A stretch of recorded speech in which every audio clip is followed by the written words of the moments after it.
Born to Build podcast.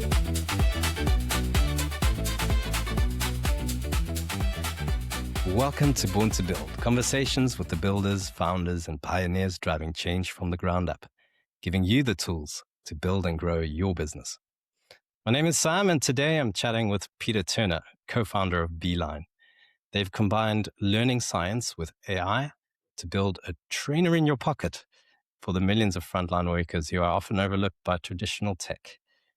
Peter, it's so great to have you on the show. Welcome. Great to be here, Sam. Thanks for having me. Looking forward to it.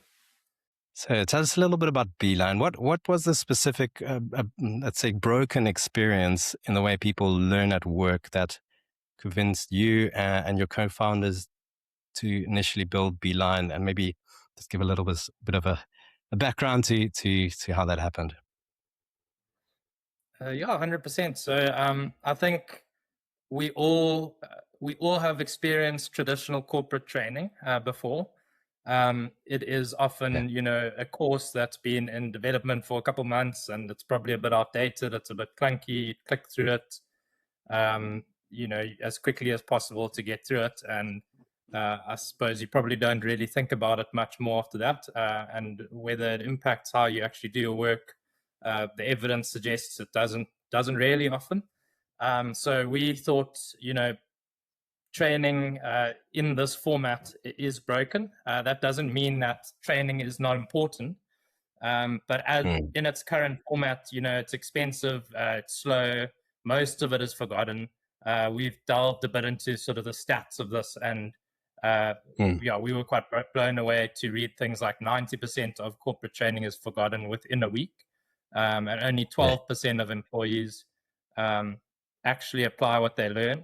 I think it's one of those things where it's very essential, but the way in which it's done is needs to be rethunk, especially in this day and age where AI is extremely powerful. And I suppose maybe a bit of a backdrop to think about why I think it's quite important, or why I think it's a big opportunity too, is it was actually this analogy. I can't remember it might be Elon Musk or one of those guys, but he was just saying a company you can kind of look at a company as a cluster of vectors, where each person is a vector or a arrow pointing in a certain direction. Right. And if you have a company where you've got everyone's vectors are pointing in different directions, the resultant vector of that is quite small, because you might have an arrow pointing this way, an arrow pointing that way. It cancels each other out, and basically the magnitude of your resultant vector, your sum of your vector, like your impact of your company, is not exactly what you wanted. Whereas if all of the vectors are pointing in the same direction, and you make those vectors magnitudes as big as you can, you end up with a much bigger resultant vector. And I think that's kind of what we're trying to do with companies, is try and align their people and improve the size of those people vectors by making them more competent at their jobs, and making sure that everyone's pointing in the same direction, and making it easy for executive teams and operations teams to easily manage that. And so that's kind of what we're quite excited about. And there's a big opportunity, I think, in this area globally, with basically maximizing human potential in companies. So maybe just what exactly does Beeline actually offer? And maybe you can explain that by, first of all, you said you claim that your AI can turn 40-hour course design processes into a 40-minute task. So walk us through that a little bit. Let's take an example of a restaurant owner with a messy 50-page PDF manual for their staff. What does Beeline actually do for that person? So we basically, in the same way, like a website builder like Wix would make making a website easy for anyone. We do that for instructional design. So there's a science to instructional design. It's actually quite an interesting story. It started in World War II, where like they needed a way to very quickly and systematically train up actually millions, hundreds of thousands of people in new skills. So they've developed these frameworks like ADDIE, and since then there's been a bunch more frameworks and iteration on like how to build effective training. So we basically bake that into our platform. So, you can upload your PDF, and all the AIs behind the scenes are trained on all these frameworks and how to put together a good course. You upload your document. We push you to set a bit of an intent with it. So like, what are you actually trying to do with this training? Like, how must they actually change the way they do things? So business objectives, like maybe you're trying to improve your close rates of your sales team, or something like it kind of pushes you to try and set your business objectives. And then we quite a believer in human in the loop. So we don't just you can just drop something in and get something out.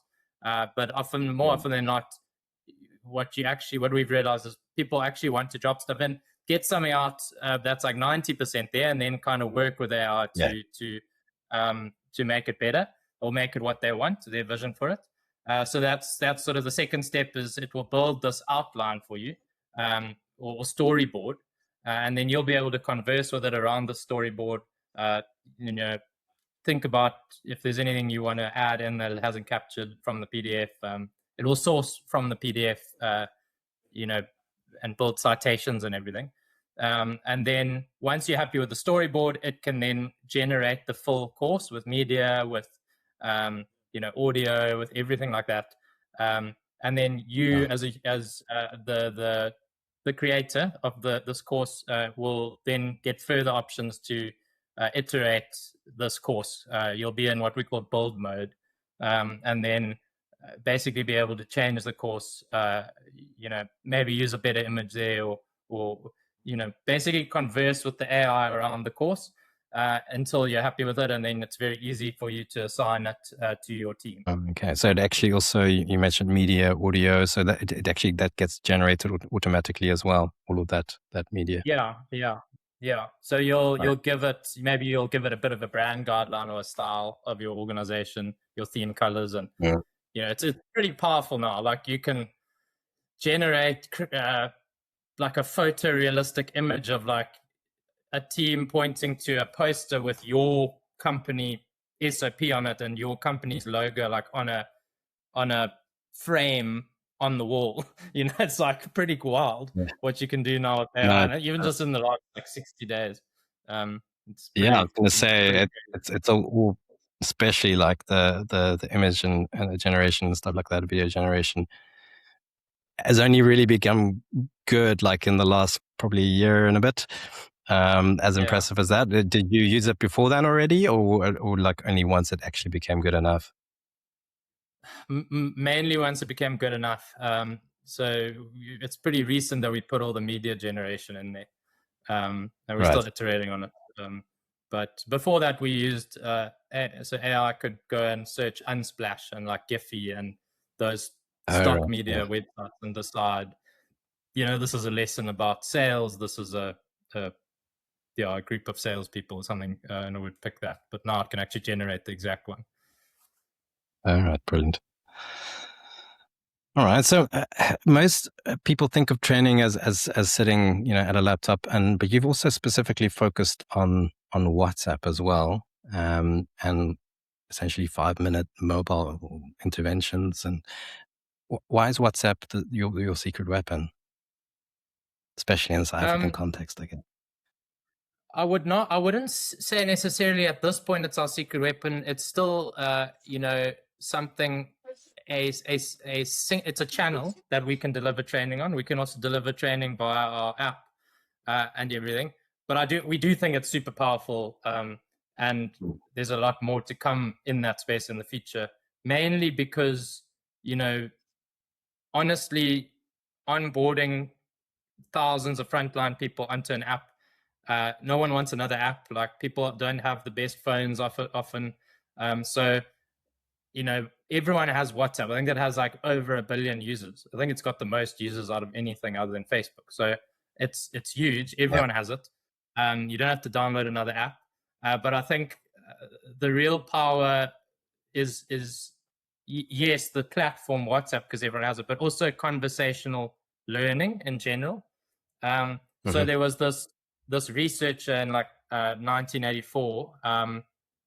Crazy, in 1984, but Benjamin Bloom, he did a lot of research into the effects of one-on-one tutoring in a classroom. And he came up with what became known for 30 plus years as the 2 sigma problem, which was that students who received one-on-one tutoring performed 2 standard deviations better than students in a conventional classroom, which is a massive amount of difference statistically.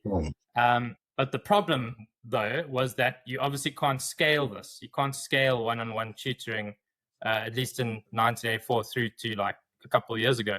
So you can't really scale this 2 standard deviation difference that he observed. And that's changed now. Now you can actually have, maybe it's not 100% the same as having an in-person tutor, but it's a way ahead on the curve of having one-on-one tutoring for everyone. So yeah, every single one of your people now can actually have a coach in their pocket that knows their role. It knows the current strategic objectives of the organization. It knows the current reality of the market and like what's happening right now. And it can basically make you slightly better in your role every day for 5 minutes. Right. It's kind of like Duolingo for language, but for your specific role in your specific company. 5 minutes a day can put you in the top 5% globally in your role if you stick to it. So right. Yeah, I think that's really the interesting thing to us, is like the scaling of one-on-one tutoring that wasn't possible before, and now it is possible, and you can do it through WhatsApp. Incredible. So that's essentially what I believe is like a personal AI coach. And is it like chat? Like, do you talk to this coach and he or she talks back and kind of nags you when you need it? Do you catch up, and how does that look?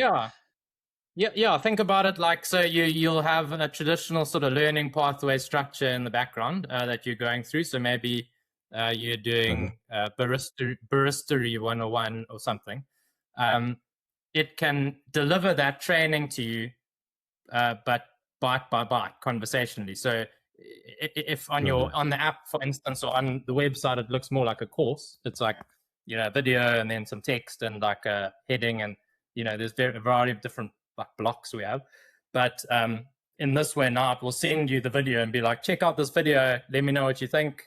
You can voice note it back, say, yeah, I'm working on my flat whites. Is there a difference between how you would approach the frothing of a flat white versus a cappuccino? Sorry, I'm speaking completely out of my knowledge here, but and then it can actually reply with context, and it can take you through bite by bite, conversationally, via voice notes or text. It can send media through, but it's taking you through a structured pathway, and like in the background, it's actually collecting evidence of like what you've done and everything. But it's just the delivery that is different of it. Yeah. So talk a little bit more about that, because you talk about proving competency, and most platforms kind of just track completions of maybe watching a video or something like that. How do you guys verify that worker can actually perform the task rather than maybe just a multiple choice quiz or something like that? Yeah, so I think the multiple choice quizzes and stuff, they fit in, but how we look at competence is it's a two-dimensional property where so say now we're looking at that competency baristery. how would you really track if someone is good at baristry? Our model for it is you have these 2 dimensions under baristry. One is knowledge, your theoretical knowledge of baristry, and that you can track. You can track with your more traditional assessments and multiple choice quizzes and all sorts of. We have a whole sorts of questions and stuff, like we have to order things and map on images.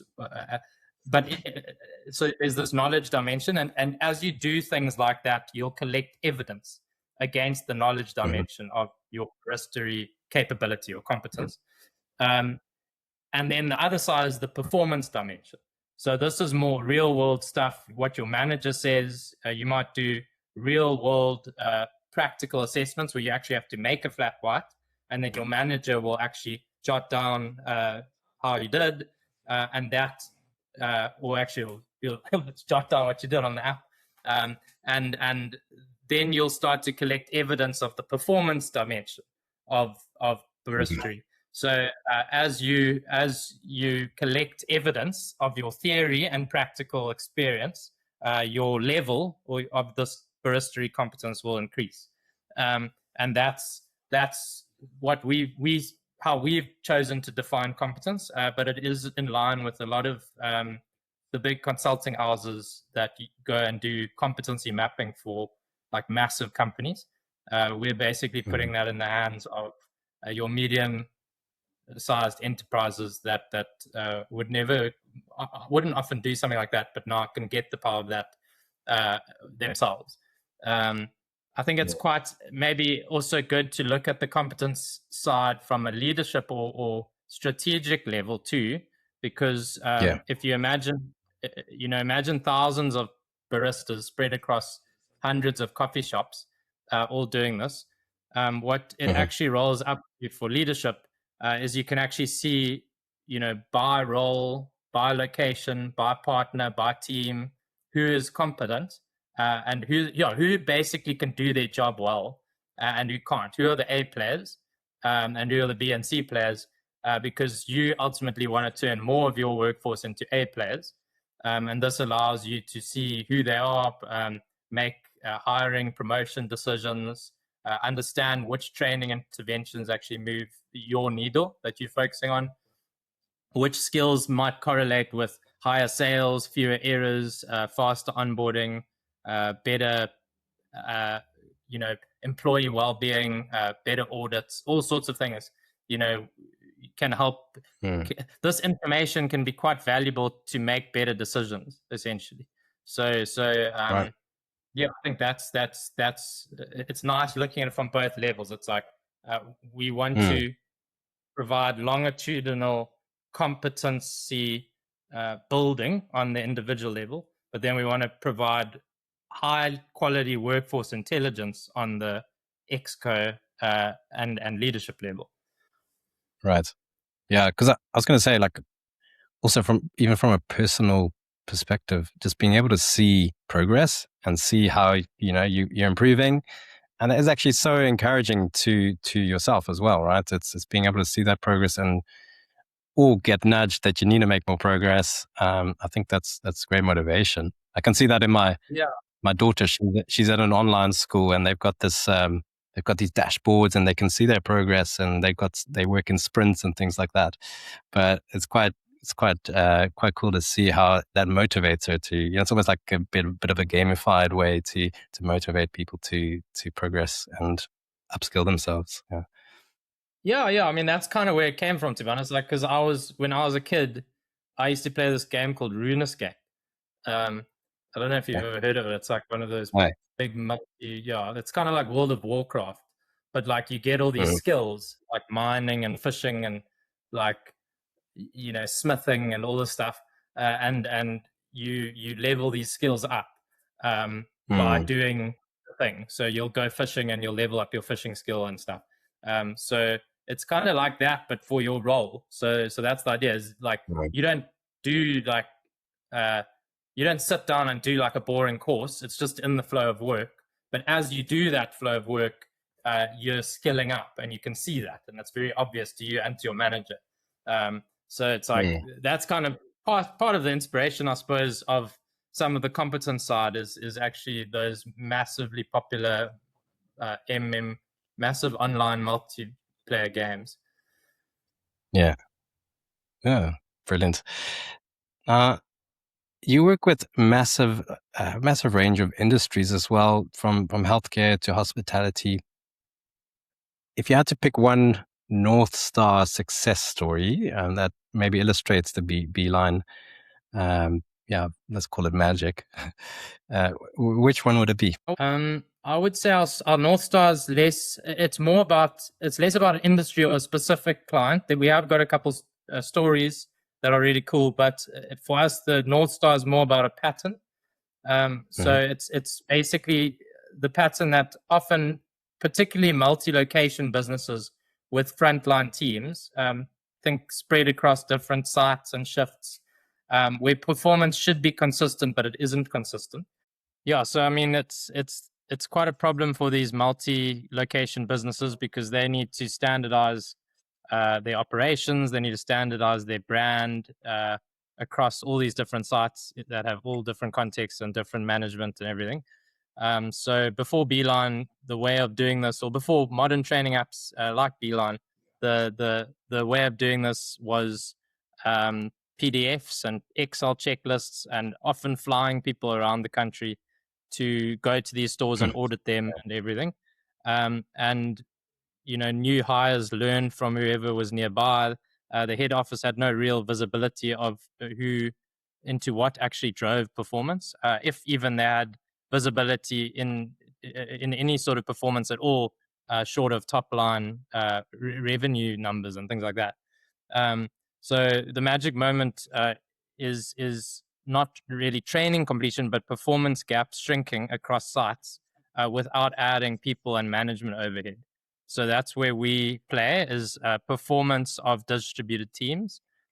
So we help distributed teams perform like they're standing next to the best person in the company. That's our sort of vision for this, even when they're not. Now, let's just change tack a little bit and talk a little bit about building the startup and building the kind of entrepreneurial life. Especially building a startup in South Africa is high stakes. And how do you personally guard against burnout? Yeah, it's been tough. I think the main thing is just having three of us, to be honest. Like, I don't think any of us could have done it by themselves. I know people do this by themselves. I don't know how they do it, to be honest, because we lean on each other a lot.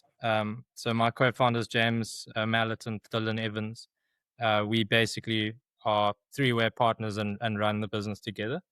And yeah, I think that's been really great. Also, my wife. So yeah, I said my co-founders and my wife is how is the how we but we push ourselves pretty hard. We lean on each other. We learn sort of how to work together better every year.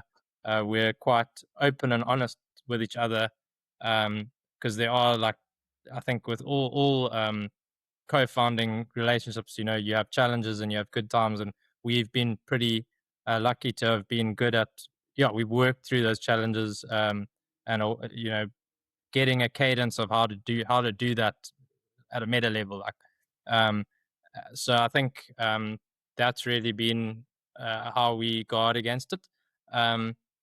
Like stool of three is stronger than a stool of two, and much stronger than a stool of one. So yeah, the other thing I'd say is doing hard work at a sustainable level. Like getting a way to do that. Like you can't like burn yourself out and work like 17-hour days and stuff. You won't. It will be worse than if you can just get a cadence of like doing 8 hours of good deep work, or 6 hours of deep work a day. If you can like get that cadence, and like long term it's going to work better, we found. And then also doing work that actually matters to you. I don't think we would have as keen if it didn't matter to us. So that's kind of what also sustains it. Yeah, I guess it doesn't help. You mentioned Elon Musk earlier. Yeah, it doesn't help when there's kind of these idols, entrepreneurial idols that are kind of have are set as examples, and they hardly sleep. The type of, Yeah. but think they are anomalies. Like that's not normal. And Yeah, I think that's 100%. not good for the general population. Yeah, um, yeah, it's not. It's yeah. I mean, great that those guys exist, but like everyone's not like that, and most businesses aren't built like that. yeah, yeah. Let's talk a little bit about your legacy that you want to leave. So I guess beyond the revenue, etc. What's the soul of Beeline? And if you look in a few years' time, what do you want people to say about this company 10 years from now? I would say that, yeah, it comes from this belief, that, I think everyone would pretty much agree with, which is like very many people in the world only reach a fraction of what they could be for a variety of reasons. But everyone has this, even if it's subconsciously, they'll have this ideal version of themselves in their head of how they want their life to unfold. And that's like their ultimate realized potential, like this like who they could be if it's like the possibility of what they could be. um and I think there's like across the board, like there's a lot of unrealized potential, the distance between where people are and where they want to be, across the world. Mm-hmm. And it's down to all sorts of things. But we really want to make a dent in that gap. We want to build a world, or help to build a world where more people move closer to who they could be and truly want to be deep inside. Because I think, if you look at this, even in an organization context with the vectors and everything, it actually will make a huge difference to companies. You know, top and bottom line metrics too. It's a win-win. So that's where we're starting. It's basically like our ultimate vision and ultimate like why is we want this human potential, which we believe is the largest untapped resource by far in the world. We think that's the biggest opportunity, also for most companies. So we talk about this as sort of maximizing realized human potential. We want to maximize how many people can get to closer to where they can be. And we're starting by making people better at their jobs. Love it. Related. Well, just to end us off, let's do a couple of rapid fire questions where you get to choose either or. Visionary chaos or methodical planning? I'm more visionary chaos. My one co-founder is somewhat in the middle, and then my other co-founder is more methodological planning. And that's kind of why we work well together, I think. Yeah, you got a good mix. Yeah. Nice. Be remembered for your product or for your leadership? Product. Any thoughts on that? Like, why specifically the product? I think that's, yeah, I want the focus to be on that rather than us. So that's Right. like like I don't really like usually. All of us are introverts, so we don't do a lot of yeah. We're not good with the spotlight. Right. Cool. Hire for skill or for culture? Culture. Sometimes you have to hire for skill, but I would say hire for attitude because you can learn skills. Right. Yeah. Last one, vacation, adventure, or relaxation? Definitely adventure. Me and my wife love our Nice. adventures, different places. Yeah. Awesome. What And I about believe yourself? you and your co-founder James were also surf buddies, hey, from back in the day, as far as I understand. Yeah. We've gone on a lot of surf trips together. Though we haven't been in the water properly for ages. Nice. Myself, probably relaxation, to be honest. Yeah, I like to chill. But when I Yeah, relax, the way I relax is by doing stuff still. So it's not completely sitting on the couch doing nothing. But yeah. Yeah. Yeah. Would you prefer mountains or beach? Probably mountains. Yeah. Yeah. But like a mountains with a beautiful Swiss lake. That is just Yeah. amazing. Yeah, 100%. Cool. Well, thanks so much, Peter. It was really great chatting with you. So insightful and really helpful. Yeah, thanks for joining. Yeah, thanks very much for having me, Sam. All the best, and hope you have a great weekend. If you've been enjoying Born to Build, please take a moment to rate the show on your favorite podcast app. Your support helps more people discover it and keeps the conversation growing.